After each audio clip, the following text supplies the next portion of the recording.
Hello, everyone. I'm Bo from Brutal Commentary, and today I'm going to be breaking down our next matchup for UFC Qatar. In this one, we have Abdulrakhman Yakhyaev, Yakhyaev, taking on Raffael Cerqueira. So we have an interesting battle of two very different light heavyweights at this stage of their career. Abdulrakhman is 7-0 as a professional. Meanwhile, you have Raffael Cerqueira, who is 0-3 in the promotion, losing to Ivo Aslan, Budeskas Bukauskas, most recently Julius Walker. Two completely different verging career paths right now for Yakhyaev. If he made his contender series debut not that long ago, literally a month and 2 weeks, where he destroyed his opponent in no time flat. Who did he destroy? Lorenz pretty quickly. He can make the quick turnabout. So that's exactly what we're seeing right now is him making this quick turnabout. Overall, Yakhyaev is relatively new at this level. He's only 7-0 as a professional, and technically you could say he's 1-0 under the Zuffa banner. But he's already shown some serious composure, and his striking numbers are pretty good, I would say. He's got a very good technical game to him, and from what I've seen so far, he's got pretty good clinch as well, and shown pretty well a well-rounded finisher because he has some wins via submission, he has some wins via knockout, and he has gone the distance before, so he's shown at least to have some good cardio, at least for 15 minutes. Now, another thing about Yakhyaev is I'd say besides the lack of overall experience, how much can I really say that about a 7-0 fighter? Let's be real here. I'd say, like I said, he's still young and still likely developing his game, but his style is still very well rounded.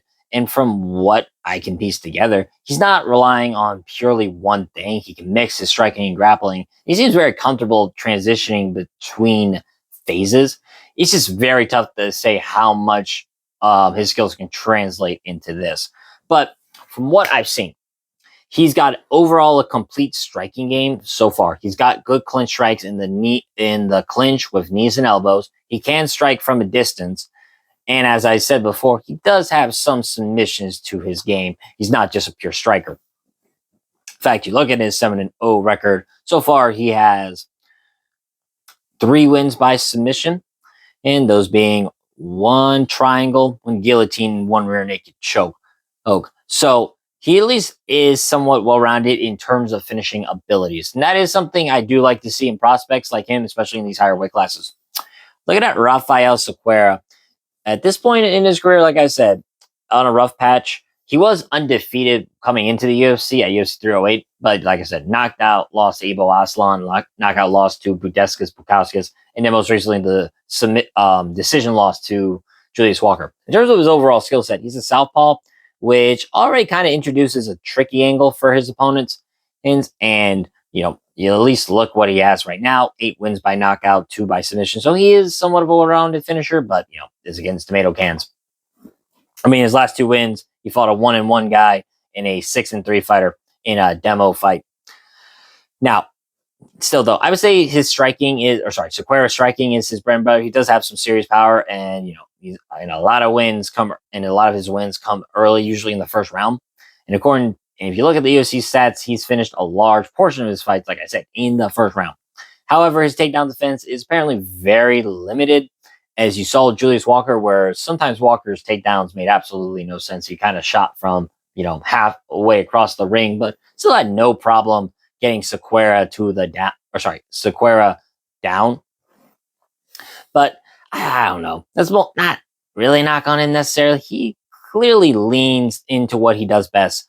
Powerful, aggressive striking with finishing instincts. But if he gives Yakhyaev a clear path, but his takedown defense could lead to Yakhyaev having a path to victory, that being his own ground game, which he's shown to have a good ground game so far.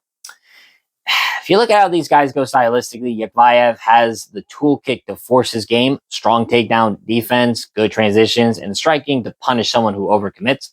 For Cerqueira, with his power and first round finishing abilities is dangerous early, especially if he gets off on the feet. I think if Yakhyaev can wrestle an early storm, absorb Cerqueira's power, avoid getting to too many wild exchanges, and force Cerqueira to be careful, he can assert control. The key for Yakhyaev is going to be distance management and timing. He doesn't just want to trade; he wants to pick his spots, maybe lure Cerqueira into being reckless and then capitalize on it. And for Cerqueira, the ideal path to victory is clear. Big early shots. He wants to end this fight before Yakhyaev can fully settle in, and if he can land a clean bomb or mix in his combination striking, he absolutely is in business. But if Yakhyaev stays composed and force the fight go longer, I think he's going to give Cerqueira troubles. To be honest, and I'm being fully honest, I can go on and read how I think Cerqueira has a chance of victory and all this stuff. Like I said, he does have some good power to him, but he's not of UFC level. I'm just going to keep it real. He's not a UFC level. He looked utterly terrified when he fought Ibo Aslan. He just kind of did nothing. He didn't fight back whatsoever. He threw a leg kick at best, but then the moment Ibo Aslan put on the pressure, he just turtled up and just took a beating. Same with Bukauskas. Bukauskas pressured early and then never got off the back foot. Just attacked, and got Cerqueira out of there. Now, Julius Walker, that went to a decision, so good for him for start or being able to go the full 15 minutes. But I mean, he got hit by punches that were from the hip, just like going wild swinging punches that you could see a million miles away, and he still got rocked by them. He still got hit by them. So I cannot see a world where he wins this fight. If I'm being honest, I know it's MMA. I know crazy things can happen, especially at light heavyweight, where power is real and anybody can get knocked out with one clean shot. I understand this, but man, if Rahman loses as a minus 1,200 favorite, he don't deserve to be in the UFC either. I'm going to keep that for sure. He should absolutely win this. And I'm even going to say by whatever he wants. I'm going to keep it like that. I really don't doubt him of winning this fight whatsoever. He's got the right mix of defense, versatility, and fight IQ to handle Cerqueira, handle his power. I think Yakhyaev can weather any early shots Cerqueira tries to throw at him, stay composed, and take control of the fight. I'm telling you now, he can win by whatever he wants. I really don't think it's a problem. I would prefer, obviously, a finish and not some boring decision. And considering how chinny Cerqueira is at times, I think it's very obvious what I think Yakhyaev is going to win by. I'm picking Abdulrakhman Yakhyaev, and I'm going to pick him via knockout in this one. I know I'm like kind of being very animated right now, but I just don't think Cerqueira is the UFC level. He's shown he's not UFC level. I think it's going to be proven again. I'm picking, like I said, Yakhyaev. I'm going to pick him via knockout in this one. Sure, Cerqueira is dangerous. Like I said, make no mistake. This is light heavyweight, and he's got power. But I don't think he can finish Yakhyaev before he either starts gassing out and gets finished, or Yakhyaev finds the killer shot. But with that being said, that's been my breakdown of this fight. If you liked the video, like and subscribe, and leave a comment down below on who you think is going to win. But until then, stay calm, stay respectful, and enjoy the violence. See you all next time.